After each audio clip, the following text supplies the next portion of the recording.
wonder if somebody's going to answer that question. Somebody's waiting for somebody to answer that question. Now, me personally, those of you that know me know, I don't get into the business of getting into back and forth arguments on Facebook. When I do situations like this talks for me. I don't do talking on Facebook because brothers want to have debates on Facebook. You want to have comment for comment for comment for comment for comment for comment for comment for comment arguments on Facebook as though I don't have a damn job, as though I don't have a damn family, as I don't have a damn life. So I'm gonna let you go ahead. I'm gonna let you talk your garbage. When it comes time to make my presentation is going to talk for me. I'm gonna answer all your questions in the presentation. So whenever you're ready, Brother Divine, let's go. The name of my presentation, which is real brief, I put this together at the last minute, so please excuse the rinky-dink PowerPoint presentation that I put together, but it's all about the information. It's not about the bells and the whistles of the presentation I put together.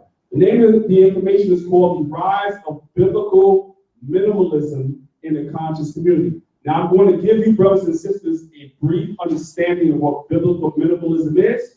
And again, I advise you, brothers and sisters, my brother Divine Prospect is going to be going on Simon TV. He's going to go into more detail about what biblical minimalism is. But tonight we're going to get a brief refresher course. Next slide, brother, please. What is biblical minimalism? Biblical minimalism is as follows.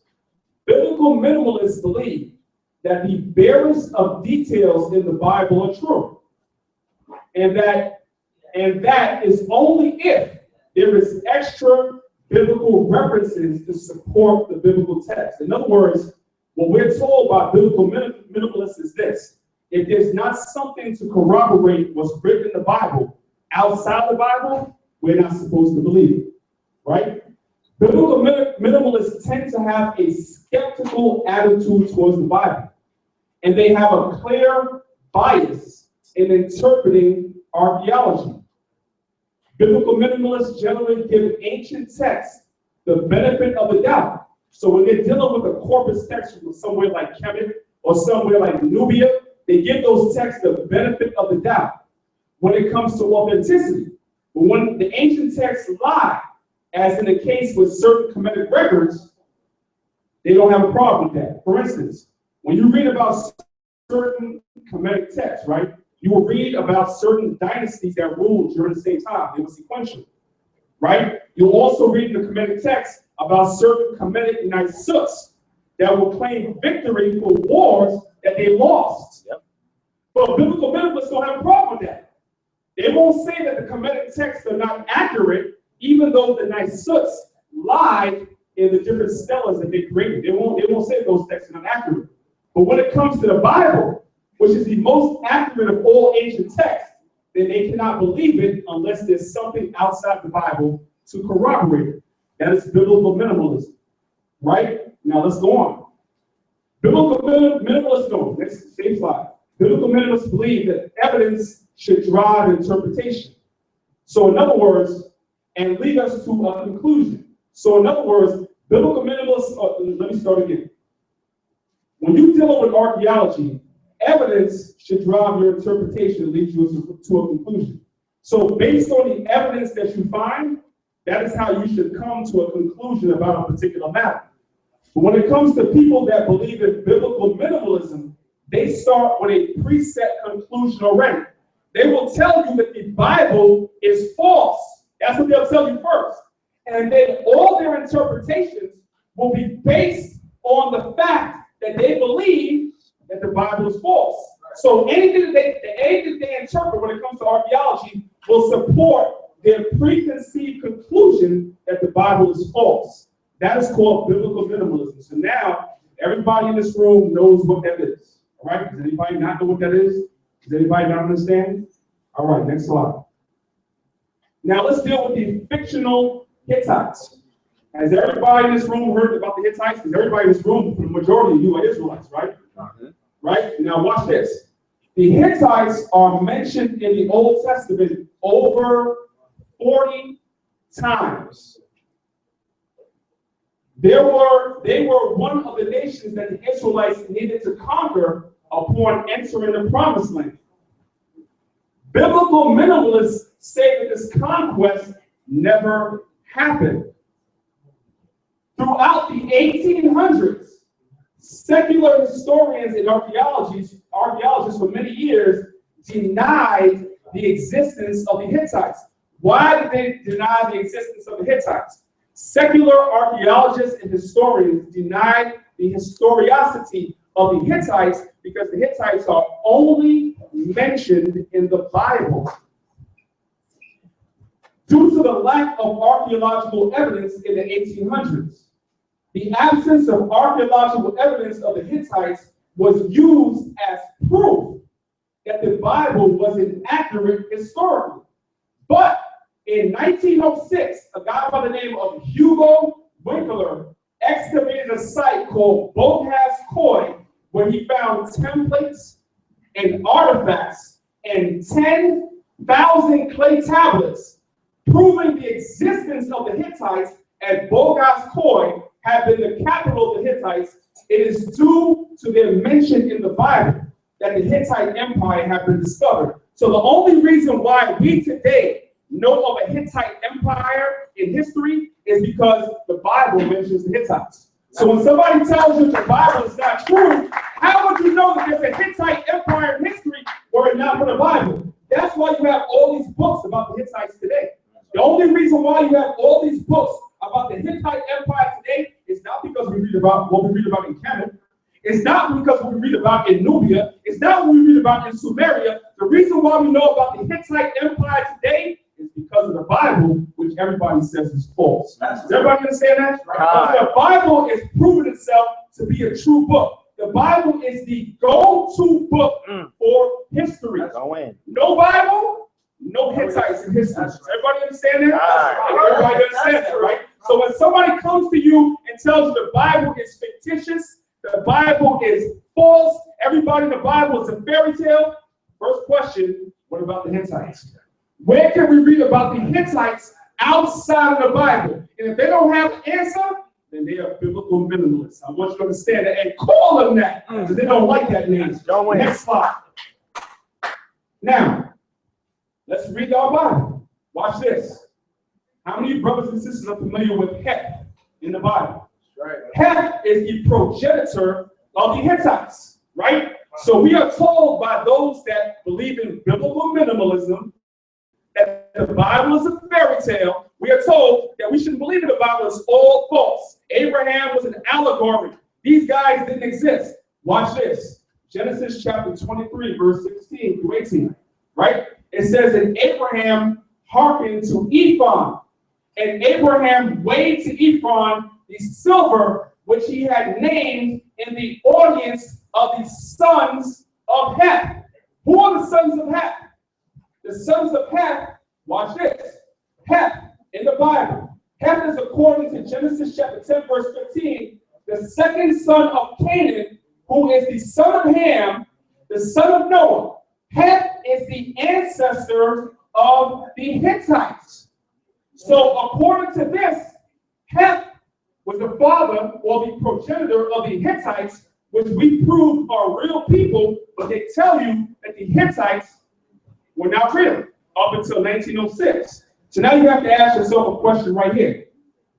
If Heth was a Hittite and the Hittites are real, how are the Hittites, who are real people, having a conversation with Abraham, who's fictional? How does that happen? Go in. Ask yourself that question. You see the garbage that's being spouted in the so-called conscious community today? Y'all see the garbage that's being put out there by people that claim the title of master teachers when they don't even understand the first thing about the Bible, when the Bible is proving itself to be true in the go-to book of archaeology, and we have all this information available to us, and these guys get on video and talk about the Bible as a fairy tale, but they're not dealing with no information.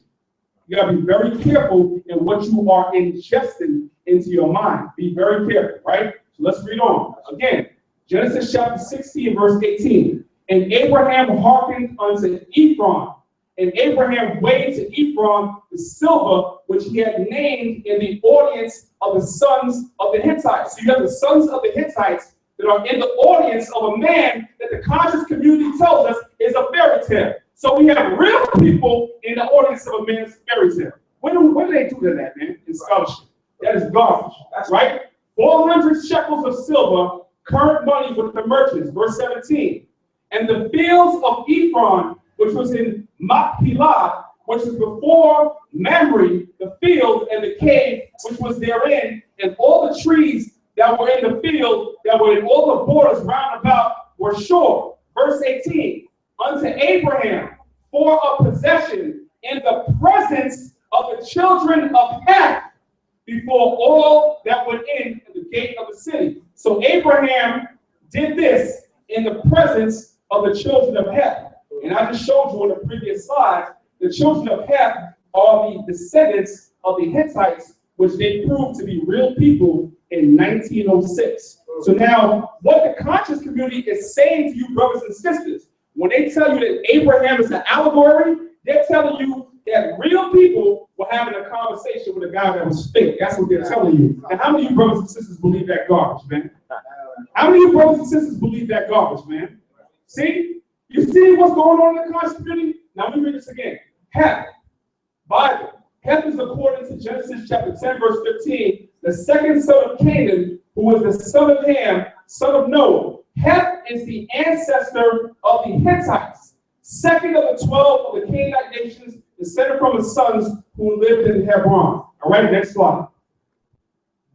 Now, when we are dealing with truth, there are certain pitfalls that we have to be aware of when we're dealing with truth, or we're looking for truth. There are many pitfalls along the journey of truth. Some of the more common pitfalls are preconceived notions.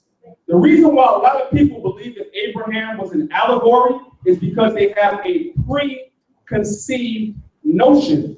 They heard that somewhere, but they never actually went and did the research behind it to make sure that the person that was charismatic, that spoke well, that was eloquent, that was loquacious, that was on a video, that captivated you, actually knew what the hell he was talking about. You got to be very, very, very careful of that, all right? Secondly, you have to be aware of generally accepted assumptions. What are generally accepted assumptions? Somebody tells you that Christopher Columbus discovered America. That is a generally accepted assumption. Why? Because we all know and understand, based on history, that there were people living in the Americas before Columbus got here. But the general public accepts when they are taught in their history books that Columbus discovered America. And some of us in the conscious community, when we deal with history, when we deal with science, we deal with generally accepted assumptions. Because if someone is charismatic, if we like somebody, if we like their personality, if they're on our favorite channel, if they're our favorite speaker and they say something, we automatically go along with it, even if the person does not present you with evidence to back it up. You have to be wary of faulty methodology. What type of methodology is the person using when they're bringing you this information? Are they only bringing you methodology of somebody based on the fact that they like that particular author, as opposed to looking into information that may contradict what that particular author that they like is saying? Are they using that information? Like, for instance, I'm going to go back to the time when myself and Shaka, we went back and forth on the King James thing. Everybody's aware of that. Shaka almost said King James is a homosexual. That's what he said. But he refused to present the information that I presented when I gave my lecture. Why? Because he had a generally accepted assumption, and he believed what he believed, and he wasn't interested in bringing out all the information because some of the information would contradict what he was saying. And finally, the most important thing, you have to be very, very careful when you are doing scholarship of dealing with scholars that are telling you, I think, I believe, in my opinion. That is called conjecture. Be very, very careful. You need to be dealing with scholars that deal with primary sources. And a lot of our brothers and sisters that get into scholarship and consciousness, they deal with authors that deal with conjecture. Why? Because they have a preconceived notion. They believe in generally accepted assumptions. And because they have deep 1 and 2 going on, they automatically go on with conjecture. Automatically. By default, they deal with authors that deal with conjecture because their mind is already made up. You have to be very, very careful in scholarship when you deal with that. Next slide. Now, the Bible tells us in the book of Job, chapter 32, verse 2, for I know not to give flattering titles. In so doing, my maker would soon take me away. Now, within the conscious community, you have flattering titles that's being given out to our brothers and our sisters. When you hear about a man that's being referred to as a grand master teacher, that is not in the Bible. That is a flattering title, man. Right. So now we're going to look at one of our grand master teachers, and we're going to see what he says. According to the conscious community, this man is a grand master teacher. Go to the next slide, Devon, and play me the video, please. Now, let me say this, man. When I watched this video, all I could think of was a bundle of sticks. And you can take that however you want to take that. All I could think about when I watched this video was a bundle of sticks. If you don't get it, just think about it, man, and you'll get it. All right, play on. Go ahead, I get it. Turn the volume up, please. Devon, turn the volume up. Start again, turn the volume up, please. Oh, no, I think it's me. All right, I got it. All right, hold on. No, we good. We good. All right, go ahead, brother. All right. Play the video.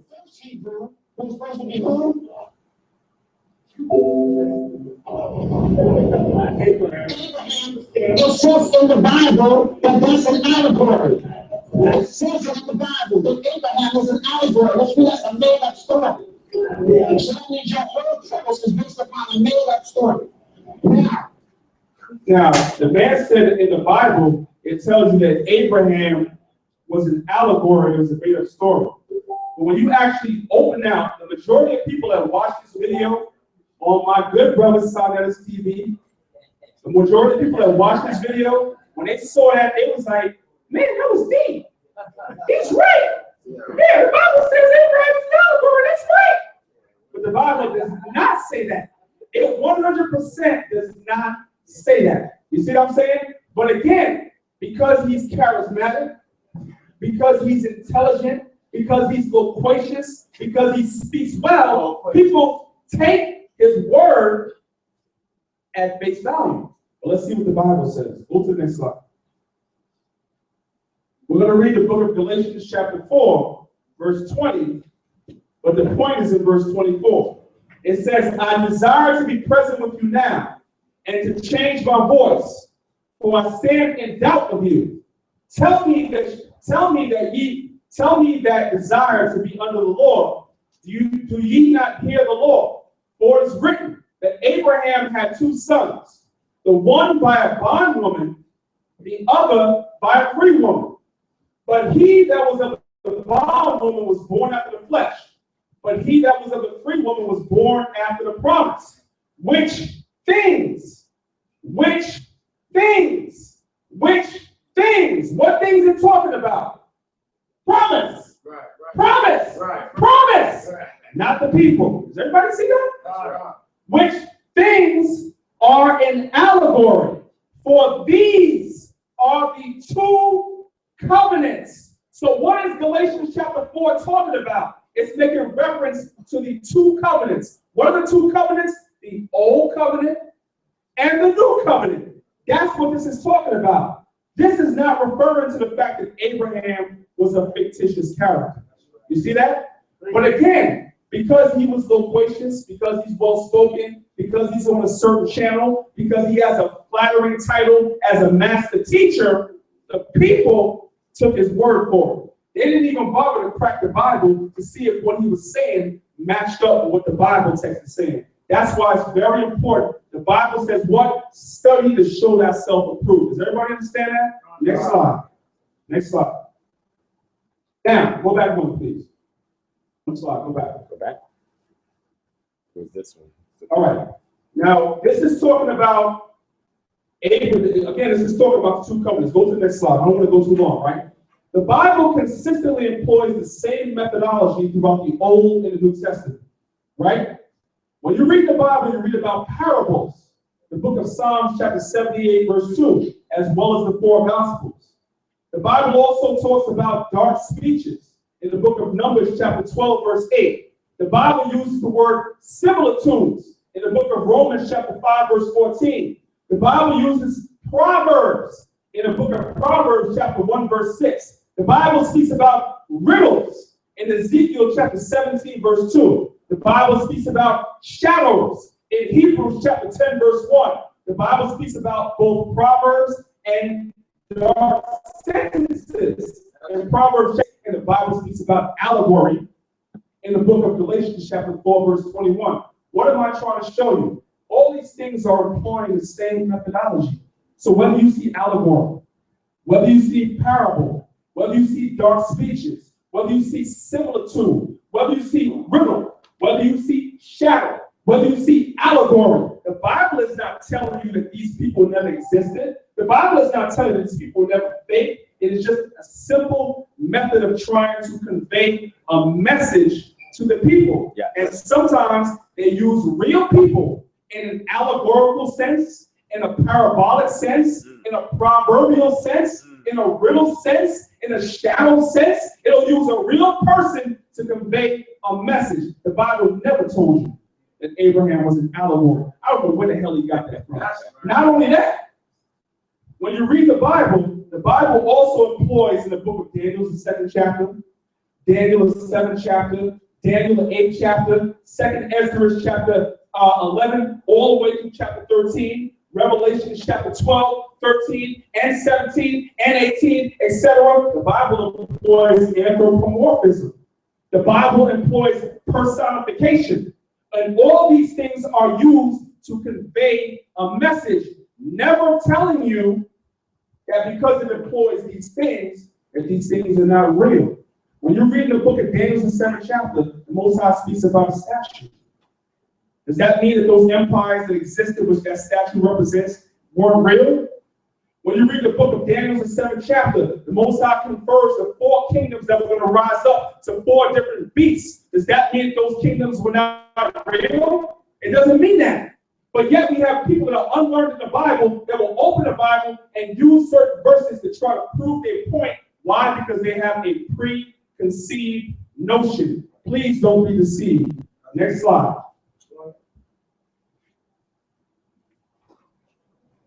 Now, I said all that, right? So people say, man, you just made that up. You just made that up. That was your opinion. Okay, so I went to the blue in the Bible. Because somebody might think I made that up, right? Let's get right to the point. When you go down to the bottom, right here on the blue in the Bible, right? This word says, Chida. That's how they say it. Chida. Or as we say in Lashuan Kodash, Chayada. And that word simply means this, right? When you go into King James translation, whether you see the word riddle, whether you see the word dark saying, whether you see the word hard question, whether you see the word dark sentence, whether you see the word proverb, whether you see the word dark speech, they all come from the same word, which is Chida. What is this showing you? This is showing you that no matter what translation of the word that you might see, it's all speaking about the same thing. It's not different. It's not telling you that the stuff is fake. It's telling you the stuff is real. But it's all about the way the author, whoever wrote the book, employs his message, chooses to employ his message. Next slide. Now, when you go to the dictionary.com, right, and you look up synonyms for allegory, same thing that I said. If you look up allegory, figuration is an allegory, same thing, right? Parable is an allegory, same thing. In figuration, you can use something that's real or something that's not real. If you're using a story that's a moral, you can use people that are real, you can use people that are not real. If you're telling a parable, you can use people that are real, you can use people that are not real. If you're telling a story, same thing. Symbolism, same thing. Tale, same thing. Typification, same thing. So just because you see allegory that Paul was saying that Abraham didn't exist, it's just the way that he chose to convey the story. It's very simple, man. That's right. It's very, very simple. But because these guys choose to hate the Bible, they look for any excuse to try to find something in the Bible to prove their point. Next slide. Next slide. Next slide. Next slide. So when somebody tells you that Abraham was an allegory, I'm going to tell you that was a reach, man. It's like when you're doing that battle rap thing, man. When cats are trying to make words rhyme and don't rhyme. When you tell me that Abraham is an allegory, I'm telling you, man, that was a reach, that was garbage, man, and it's not true. Next slide. Now, let's get right down into it, right? One of the main biblical minimalists in history was this guy right here, named Israel Finkelstein. And you're going to hear all the Bible haters, they're going to quote him and quote him and quote him again. Right? Watch this. Fun facts about our guy Israel Finkelstein and his scholarship, right? Point number one, Clever, 2014. Ben-Tor Ben-Ami, 1998. Deaver, 1997. Mazar, 2007. Steger, 2003. Bet you never heard these names. Bet you never heard these names, right? All of these guys object to Israel Finkelstein's low chronology. But every time I turn around, dudes in the conscious community, they want to tell me about Israel Finkelstein. But guess what? A lot of scholars said Israel Finkelstein's scholarship is garbage. Which caused him to have to revise his chronology several times. So we have the scholar, that our guys like Shaka Amos, he loves to quote Israel Finkelstein. Well, guess what? All these scholars made this scholar have to revise his scholarship because they brought information to show that his scholarship was garbage. That's right. Now, let me read this again. Clever, 2014. Ben-Tor Ben-Ami, 1998. Deaver, 1997. Mazar, 2007. Steger, 2003. All objected to Finkelstein's low chronology, which caused him to revise his chronology for Israel several times. Because what they were doing was they were saying that Israel was not real and that the story of the Israelites was created during the time of the Persians. Later, rather than the real conventional chronology that exists, right? Now, the same thing happened with the Egyptian chronology over 100 times. When you do research, you're going to find out that the Egyptian chronology changed like 30 times, man. They would come up with a date for the first dynasty. They'd be like, no, that's wrong. Somebody else would come with something else and be like, no, that's wrong. Somebody else would come with something else and be like, no, that's wrong. You know why? Because they were trying to extend the Egyptian chronology further back while trying to take the Israelite chronology and make the Israelite chronology earlier to make Kemet look better. That's what a lot of scholars were doing. You're going to find that out, man. All right? Number two, Tel Rahab, they use carbon-14 dating, and the carbon-14 dating supports the conventional chronology. Now, what I'm saying right now may go over a lot of people's heads, because you might want to go and you might want to research this, right? Because what they're doing is they're saying that King David and King Solomon ruled about the 9th century BC. Conventional chronology tells us that King David and King Solomon ruled about the 11th century BC, excuse me. What they're trying to do is they're trying to lower the chronology. By lowering the chronology, that takes away the validity of the Bible. That makes the Bible a lie. But conventional C4 dating, the conventional chronology which the Bible gives us. So Israel Finkelstein, what he did was he conveniently didn't put this information in his books. And I can guarantee you that when you go into these different chat rooms on Facebook, the Kemetic scholars that hate the Bible, they won't mention this to you. They won't mention this to you, right? Let's go on. Low chronology is based on excavations at Megiddo, because Israel Finkelstein, he was the head excavator at a place called Megiddo. So his chronology of Israel, which is lower, which says that Israel didn't exist prior to the 9th century AD, his chronology is based on his excavations at Megiddo. So what you'll have is you'll have Kemetic scholars that will tell you, well, Israel Finkelstein was doing things at Megiddo, and he said Israel didn't exist in the 9th century. But guess what? You have other sites.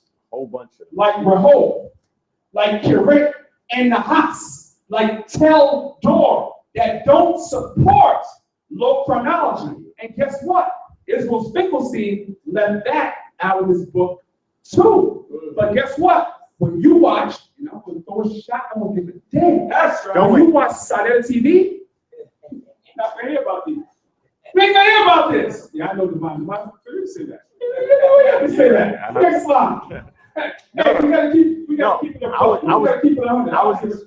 give a damn, man. I'm walking down 125th Street every week. Now, I was doing that to agree with you. okay, good. Now, see this guy right here?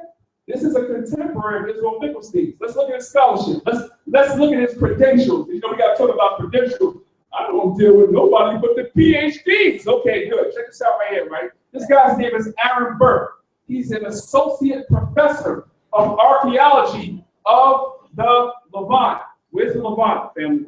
Palestine. Where's the Levant, family? Palestine. Man, I got a room full of Israelites. Where's the Levant? Israel.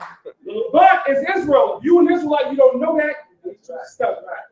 All right?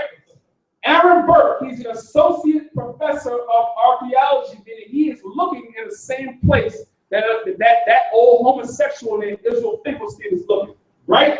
And of ancient Israel at the University of California. He is also the coordinator of the Jaffa Cultural Heritage Project, which coordinates the research and preservation of archaeological site of Jaffa. He makes the following statement in review of Israel Finkelstein's work, which the conscious community loves to quote. He said that Israel Finkelstein's work about Israel was speculative reconstructionism that depends on assumptions about chronology and not biblical history. Because a lot of stuff that Israel Finkelstein said was his own opinion. Yep. It was not based on scholarship. Next slide. Now,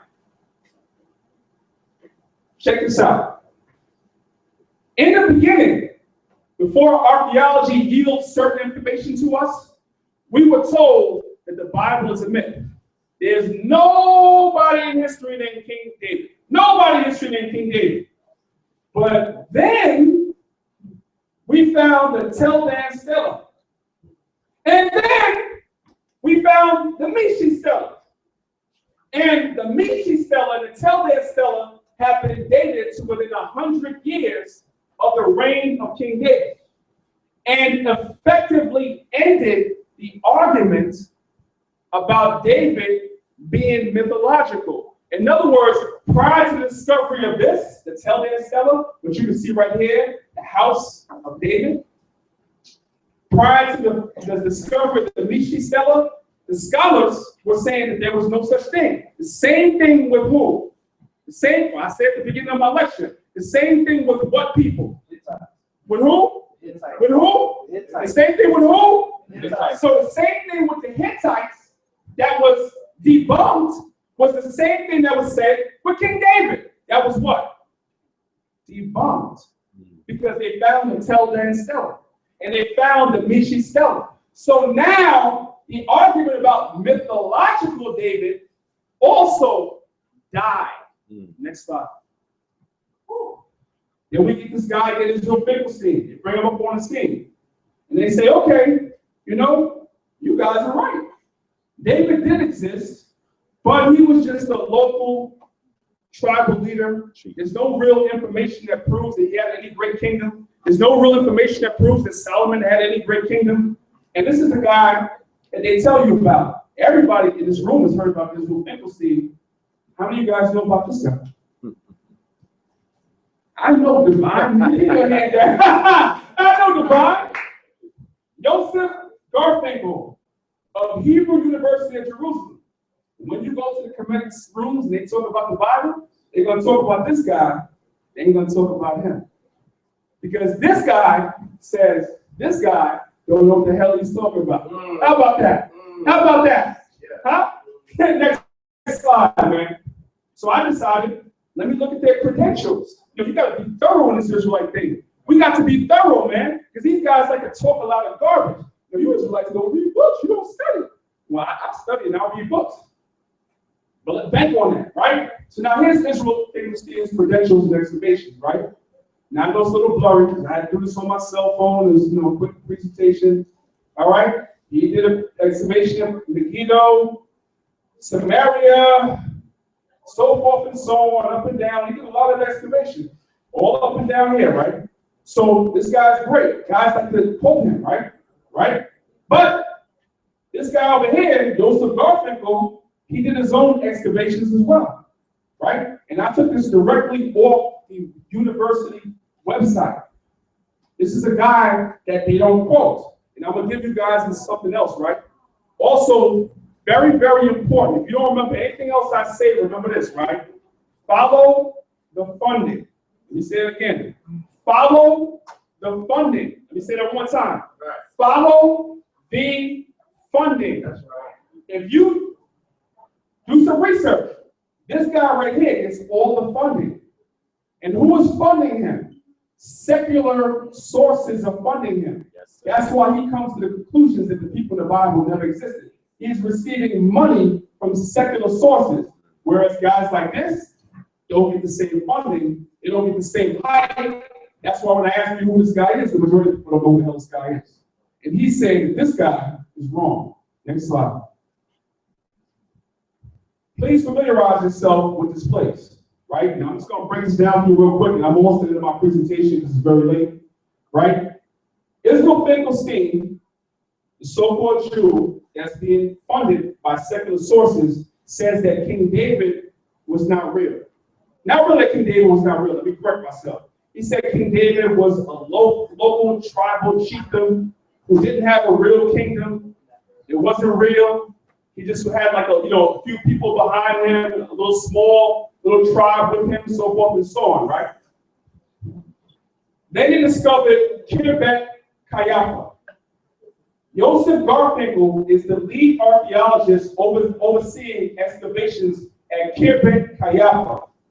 He used radiometric data that shows urbanism at Kirbet Kayafa in fortified cities typical to the Iron Age, circa the 11th century BC, as opposed to the 9th century BC as pushed by biblical minimalists.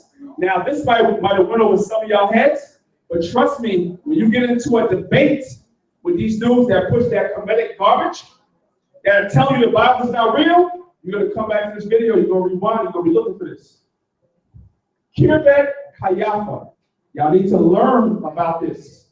This proves that during the time of King David, which is the 11th century BC, Israel had fortified cities and all that, just like the Bible says. Because Israel Finkelstein was saying no. And the Most High said, oh yeah, I'm going to allow this guy right here, Joseph Finkelstein, to come across this particular place, and I'm going to prove that to be a lie. So please familiarize yourself with Kirbet Kayafa. Next slide. And there's no pig bones there either. And there's no pig bones there, Divines bring it out. When they did excavations on this, they found that all the burials of the animals in this area were all clean animals. They didn't find no pigs or nothing, man. Yep. Which is consistent with what? Our laws, our Hebrew laws. Does everybody understand that? Next slide. Now, when you go to a map, this is Kirbet Kayafa right here. You can go to a map on it, you can Google images, right? And what you'll see is that this is a satellite image of a fortified gate at Kirbet Kayafa. So this was not a local tribe that was nomadic, didn't have no structure, no order, so forth and so on. This is a fortified city at Kirbet Kayafa, proving what the Bible tells us that the Israelites during the time of David and Solomon had fortified cities, they had a structured government, so forth and so on. So once again, the Bible has proven itself to be true, and biblical minimalism is on the decline. So with that, like I said, man, I'm going to end this because it's very late. I ask you, brothers and sisters, man, I have a book coming out on this information, like how Shaw said. I'm going to go into this a little deeper, but you brothers and sisters need to do your study, and trust me when I tell you that we are in the truth. There's archaeological evidence to back everything up that we're saying. So please, don't let these guys fool you whatsoever. Brother Danyaahla, that's right. I want to ask a question. Okay, so I think the brother said he wanted to ask a question. My brother from the Hebrew University, was that one of the brothers who found out one of the pieces of the Dead Sea Scrolls? University. I'm not 100% sure on it. That's something I'm going to look into. He might have been a part of that excavation, particularly. He may or may not have been. I don't want to answer that unless you know Divine. Yeah. Joseph Garfinkel, you know, was he a part of the finding Dead Sea Scrolls? No, because he didn't do any digs in that area. The Dead Sea Scrolls was held by another team that was digging with Dead Sea or the caves, Quran caves were. He just did a lot of the Judite city excavations. He didn't do anything really with the actual sites themselves. I know it's the same school. Yes, Hebrew University, correct. Right. So what I like what Divine is doing, because Divine didn't do my research with me. Yeah, See, we did it independently. We did it independently. But this information is out there, so that goes to show you, brothers and sisters, the information is out there. Don't let these guys fool you. Elder Bob, sir. Also, can you maybe touch on, is also a problem that you think is also the geographical location, that they perhaps are looking at the wrong place, outside of the wrong time, but also the wrong place geographically. Yeah. Like the Weldon Wall today, the most southern Jews go out there, well, it's literally not the geographic location where the temple was originally set up. Can you maybe touch on that as well? Well, there's a documentary on YouTube about that. You have some brothers that are living in the land right now that did a whole documentary on that, and I think the documentary speaks for itself. There's a lot of misinformation. When we look at, let's deal with Kemet first. That's the hot topic now, right? When they Kemetic scholarship, we know that they look in the wrong time for the Exodus, right? As well as we know that they ignore the burial practices and other things that are available to us that show us it's impossible for some of the dynasties, particularly I would name one, Dynasty 21 in Egypt. We know it's impossible that dynasty could have been anything except sequential or ruling at the same time as another dynasty. We know archaeology shows us these things. Right. Well, the same thing goes when they do excavations in the Levant. It's the same thing.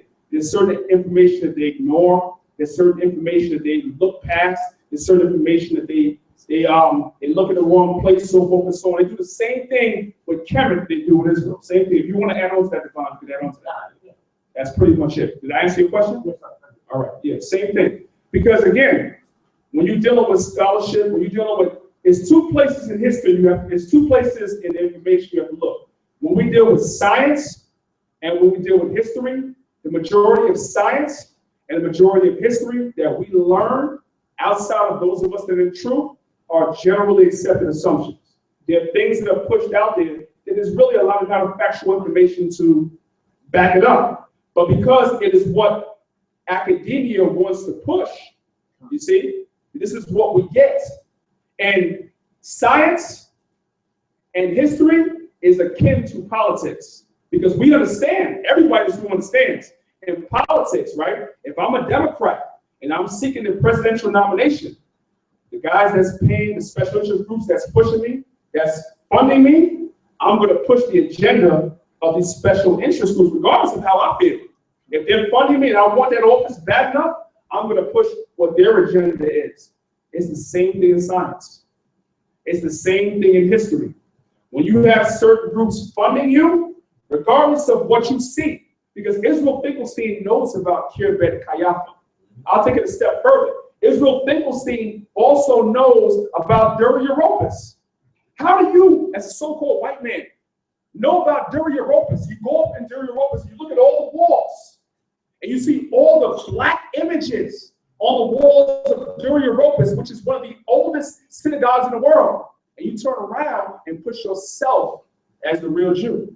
How do you do that? Because he's done excavations in Syria. He knows what time it is. Go ahead, bro. Do you think that, because I'm thinking about Israel Finkelstein, maybe the theory behind him is that if he could convince the world that Israel started in 6th century BC, that's what he claimed. 9th century, yeah. But that's where they started as a nation in the laws and things of that nature. They will not go further because I think if they stop it there, it will not go further back to Egypt, which then that will open a whole different can of worms that they can show the black faces of the Asiatics. And that if they say, well, the nation of Israel started around that time, then we don't have to go much further than that. So you think maybe that could be probably... It's part of it. I went into this a little bit, the Exodus Memorial. For those that are interested, you can go back and watch my presentation, the Exodus Memorial. I posted some excerpts of that book called To Eliminate the Opiate, which shows you that from the time that Orthodox Judaism was established, particularly conservative Judaism, as well as Reform Judaism and the other branches of it, those that were in power, especially those that control the libraries, the universities, the museums, so forth and so on, they are strategically placed in these positions. And this is a so-called white Jew, a Gentile, that is admitting to this because he did his research. They are strategically placed in these positions to push these agendas of the elites. And they are financed by the elites to push these agendas. And because they have that, as we've read, flattering title behind their name, they have the PhD. They have the lead excavationist at a particular site. Because they have that flattering title, people tend to believe them just because of what they say. But the problem is you have other scholars who are not as well financed, that are excavating in other areas that do not have a special interest behind them. They're like, no, that's not right. And that's what I showed in my particular presentation. You have 3 sites outside of Megiddo that speak to something other than what Israel Finkelstein. I know Divine wants to. You want to say something? No. Yeah, I just want to show something on You the got something else to look about? All right. You got something? Go ahead. Nah, I just wanted to say about the general principle. It's almost similar to geocentrism and heliocentrism. Heliocentrism says that the sun is the center of the universe. But when you read the scriptures, you know and understand that the earth is the center of the universe. Our forefathers know that. Or when you go to school and academia today, they teach you that the sun is the center of the universe, which is BS. Because the earth is the center of the universe. But you got guys like Kepler, Copernicus, and people like that teaching our people that, you know, the sun is the center of the universe. That's heliocentrism, which is basically sun worship. So, you know, all that academia, all the professors teach that is generally accepted, but it's not true. Because if the earth was created first, what the hell was the earth revolving around? The sun was created after. So how could the sun be the center of the universe? So something similar like that, you know, I just wanted to touch on it. We have to be let me just end by saying this if somebody else wants to jump in. We have to be very, very careful of academia. We use academia, I quote sources, I quote scientists and so forth and so on, historians, anthropologists, archaeologists as well. We have to be careful of academia because some academic people, they have agendas because they're financed by certain people. So they have an agenda with their information. We have to be very, very, very careful. And we have to trust our own instincts, our own eyes, and our own research because there's a lot of garbage out here as well. You know, we're living in, I said this earlier to somebody, and I'm just going to put this out there for those that are still watching at this late hour. We are in the information age. Everybody knows that. We're in the information age. But being in the information age also tells us what? If we are in the information age, we must also be in the disinformation age as well. Because that's what the internet provides us. The internet provides us a lot of disinformation. And when I do my future presentation I'm going to do, I'm going to show y'all how I have books that give you information that I had before the internet was ever created. Because I've been in this truth since '92. There was no internet in 1992. Not on a massive scale that we have today. I have books with information in it that when you go to the internet and you Google the same information, it's not there. Because the internet will give you information and it'll give you disinformation, and it's up to us as scholars, as researchers, to go and to be able to decipher the truth from the lies. You see what I'm saying? That's our job. All right? So, go ahead, King. Come on, man. Hold on. You got something? Yeah. I just want to thank you, brothers.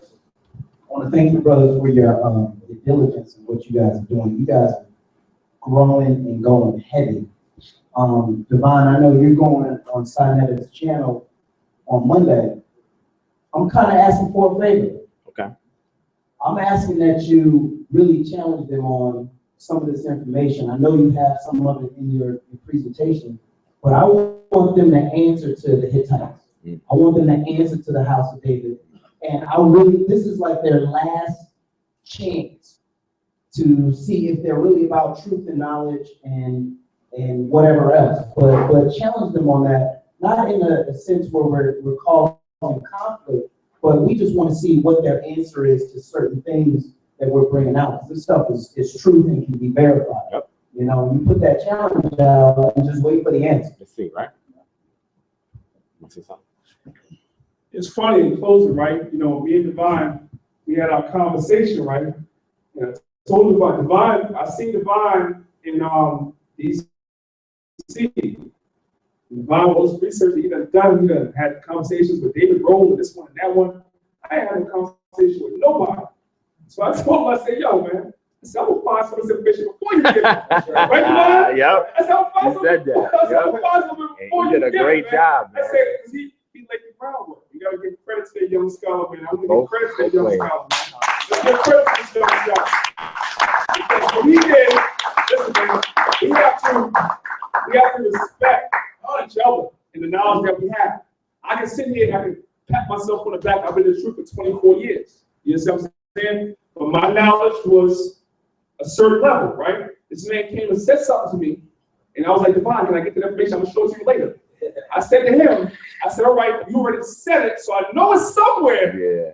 I'm gonna get it. That's what I said. Let's go get some of it. I know when you go on TV, he's gonna show y'all stuff. He's gonna be like, well, Danielle didn't say that. I don't have that. Yeah. You know what I'm saying? But I got some of it, man. But that's the point is, all jokes aside, is that the information is out there. Brothers and sisters, just get in your studies, man.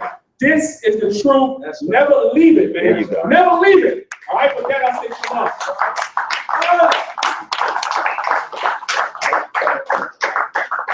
So we have an ending, so we head to a close. I just want to touch on something real quick.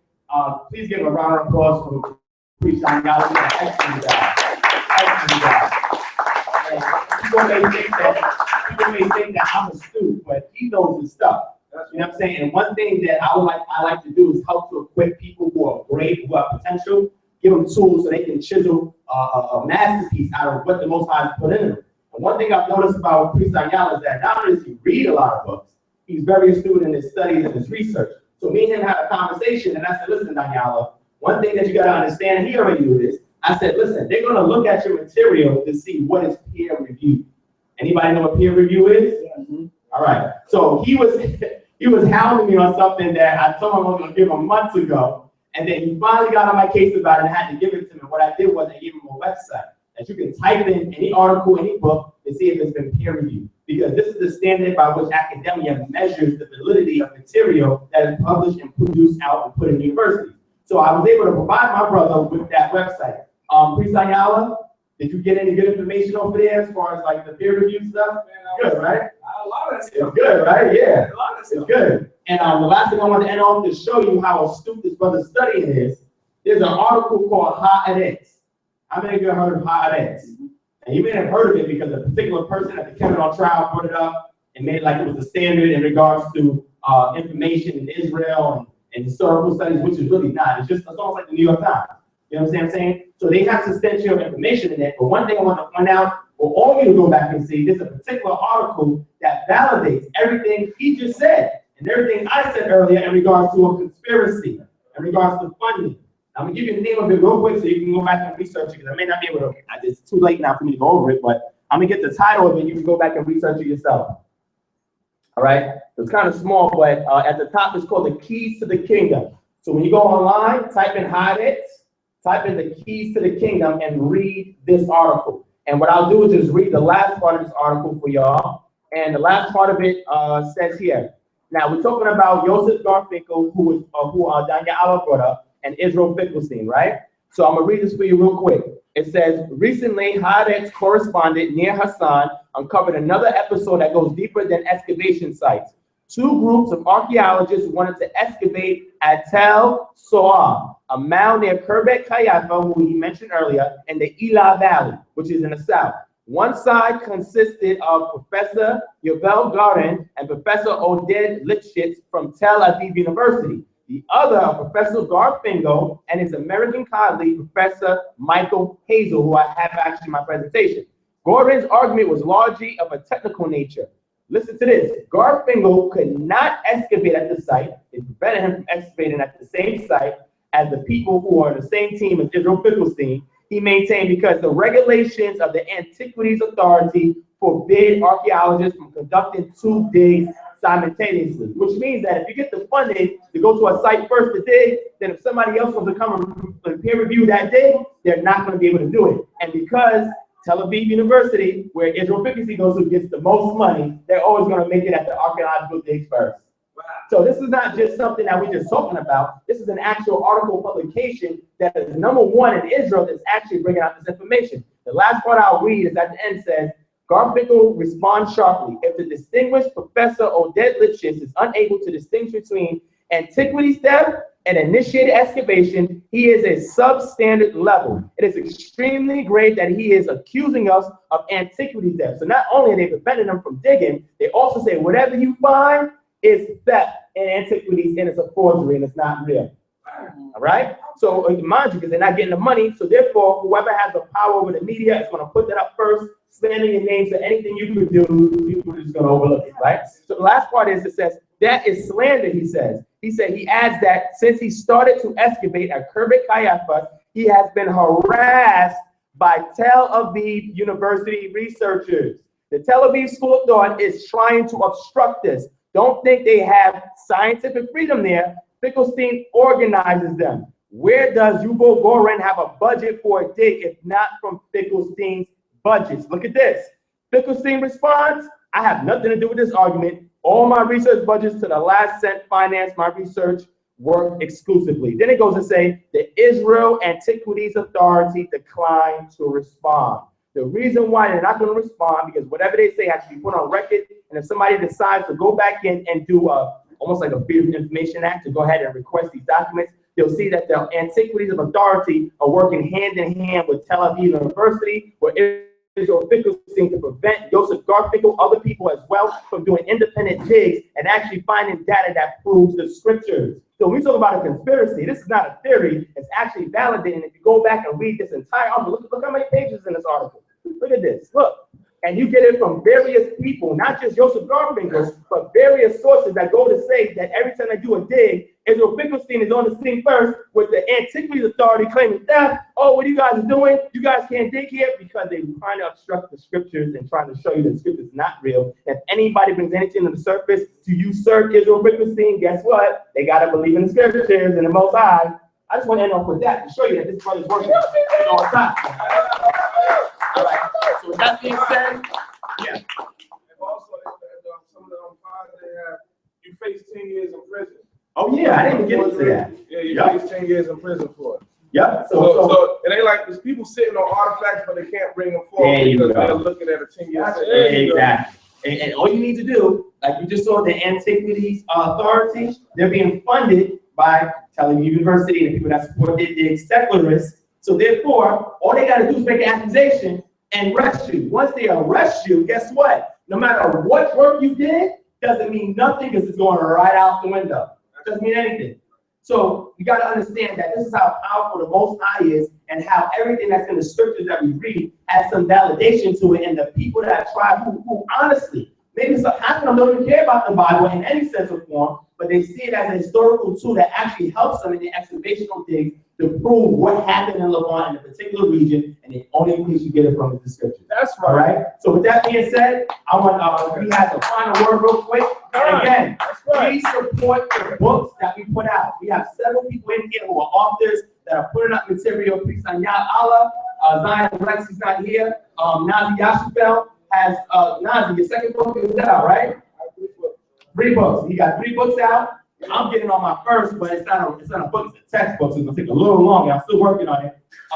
We have Danyaahla here, also author as well. Please support our books, so that way we can show the funding within our community, keep it circulated within the Israelite community, and show people that we have authors out there. So we're not just sitting here just reading the Bible, but we're actually putting information that's practical that you can apply to edify and encourage and empower your lives. Hallelujah.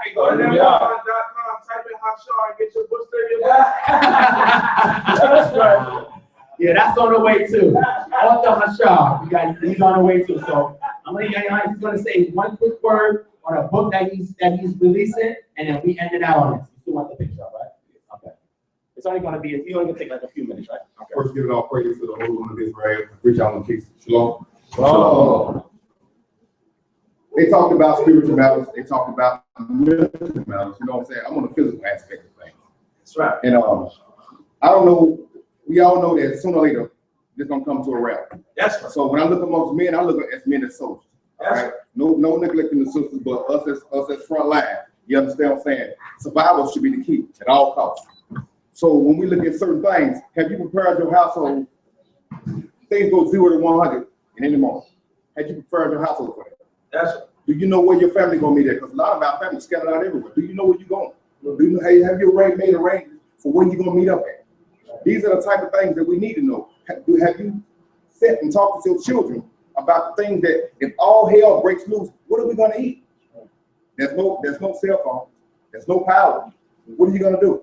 Have you made preparations for that? Do you got a bug out bag? I mean, do you have that? Because we all know that sooner or later it's coming to us. We all know that. So me and my studies, I train survival training. I got a book, Surviving in the Wild, Common Edible Plants. Got other books, Holistic Healing and stuff like that. You understand what I'm saying? You can just Google my name on Google. Amazon take it right to it. The reason why I'm saying what I'm saying is He said, "What's your name?" Danyaahla, Yaanayahyah, Ben Lewi. We know that, like I said, things are going to come to a head, and we have to be prepared for this. Not being prepared for this, it's going to hurt us real bad. So it don't matter how much we study, it don't matter how much we get things situated. If we don't have a vision on what's down the road, it's going to hurt us. Where there's no vision, people perish. That's right. All throughout this country, you got cities, thousands of cities, less than 500 people. We got 500 conscious people, period. More, everything we need. The Most High has provided us with everything, doctors, lawyers, soldiers, everything that we got, we need. If we had to just up and leave right now, but who is prepared to just up and leave? Who prepared to pull Abraham? Who? When you look at it, who is prepared for this? You understand what I'm saying? Have you sat and trained with your children? I mean, just when you really look at it, because we have to lay the groundwork on exactly where our children are going. This is Georgia, right? This is the down south region. Every last one of the tick marks, right, is a city with less than 750 people. Every last one of them. Every last one of the greatest spots is more than 6,000 acres. Every last one of them. Every last one of these spots. I mean, we're going to have to leave from somewhere, right? Right. You got 1, 2, 3, 4, 5 naval bases. You think you're going to catch a plane to leave here? Really? So, how we say it? Well, look, check this out. We don't all came together because we're working on this unity thing. So we said, well, check this out. We're going to meet up here. We're going to meet up here. We're going to meet up here. So our families already know. You're going to have to have a map in your backpack. Because I'm just telling you, at nighttime, as a soldier, when the lights out, it don't look like that. That's right. I don't care how bright it is in the sky at nighttime, it don't look like that. When the lights out, it's pitch dark. Can you make it from New York to Birmingham in the dark? Because you can't travel in the daytime. Traveling in the daytime going to get you caught up. So what are you going to do? Are you prepared for this? Because this is a serious matter just as much as us coming together is a serious matter. Because at the end of the day, it's gonna be we're gonna have to depend on. So to me, survival should be a thing that should be talked about amongst all the connections, especially amongst the Shumrin. Especially if your connection got Shumrin, that means that we need to be talking more than everybody else on a whole, because we the army that's gonna have to depend on. We the army that everybody's gonna have to turn on. We the front line. So that's all I got to say. Just give y'all something to think about. All right, thank you, Yana. You didn't tell them about the book. What's the name of the book? Say it again. Surviving in the Wild, Common Edible Plants. All right, there we go. Exactly. All right, y'all. So we're gonna end up now. So everybody, whoever's dozing off, I see a couple people dozing off. You may want to shake them a little bit right there. But yeah, we're coming to a close. It's almost 2 o'clock. I want to thank everybody for coming out to this event. Thank you for sitting through. I think it was what, over 4 hours? What happened? You're gonna plug in our event. Oh yeah, come in. Come up real quick. Y'all come up. So these brothers are gonna tell you about an event they're doing on November 28th, real briefly. And they're gonna definitely hand out a couple of flyers if you're interested in coming. And please, if you can, come out to this lecture, because this is going to be powerful. I was speaking with Awanya Stop a little bit on some of the material, and they're about to release something that's going to be incredible. So I'm going to let them speak for a few minutes, and I promise you after this, we're going on. Huh? Shalom, everybody. It's a blessing being here. As people know, as we've been promoting, my brother Malak and myself, we got an event coming up November 28th. It's going to be a Saturday evening, the Saturday after Thanksgiving. We're going to be bringing a lot of powerful information concerning the so-called Latino people and the Native American people of this land. So what the Bible describes as the Northern Kingdom, the 10 tribes of Israel. We're going to be bringing out archaeological, scientific, historical documentation, evidence, proof, beyond, outside of the scriptures, to show people in the world who we truly are. And it's going to be powerful. We're going to have music, we're going to have food. It's going to be a cultural event. It's going to be beautiful. So we pray everybody come out and show love and support. He pretty much hit it now. We about to leave out of here, so it'll be about 15 seconds and we out of here. This event is really centered towards so-called Latinos and indigenous people of indigenous descent, because our people, when it comes to so-called Puerto Ricans, Dominicans, Mexicans, we are proud people. We walk around with a pride in our heritage, but there's a problem. It's a false sense of pride. Why do I say that? Because we walk around with this pride in identity that was given to us by our slave masters. That's right. You understand? So our goal with this event is for the people to walk out of there with a sense of pride in their real identity, knowing that they're the children of the Most High, the children of Jacob. So that's the goal of this event. Amen.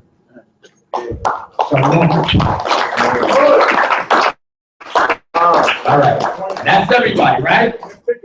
Oh, We got tickets available, $15 in advance, $20 at the door. It's called Despierta, November 28th. all right, you guys, that's what I said. Flyers is over here by the door, so please take them before you leave. Again, I want to thank everybody for coming out. Please give yourselves a round of applause. Thank you very much. So, we'll be back here. When's that event? November 28th, it'll be here? No. November 28th, 1680 Lexington Ave, that's between 105th and 106th Street at the William Burgos Center. Awesome. And I want to say Kwam Yasharala. And shalom, peace, good night, and we'll see y'all again,